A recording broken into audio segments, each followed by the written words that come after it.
મારા બેટા ગ્રાહક આવતા નથી. આ બાપા મને પતંગ લઈ દ્યો ને. આમ હાલ ને સાનું મન ના ના હું નથી હાલવાનો, મને પતંગ લઈ દ્યો. યાર બહુ કરી હાલ આમ હાલો સુરતી માંજા સરતી માંજા ખેંચી ખેંચીને કાપે.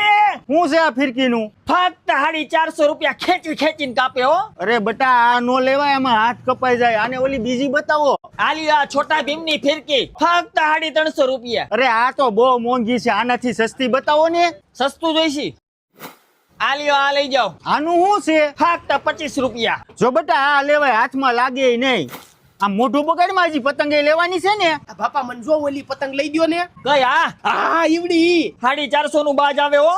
ઈ બાજ ઉડે ઈ પેલા તારો બાપ ઉડી જશે. તો ઓલી મોટું પતલું વાળી પતંગ લઈ દ્યો ને, મારા ભાઈબંધ હાટુ એને પપ્પા લઈ આવ્યા છે. કઈ આવડું આ 120 રૂપિયાનો પંજો આવે હો. આનાથી સસ્તી બતાવો ને. હજી સસ્તું જોઈશી? હજી સસ્તું જોઈશી? આલી આ લઈ જાઓ, ફક્ત 20 રૂપિયાનો પંજો. જો બટા આ લેવાય, પવન નો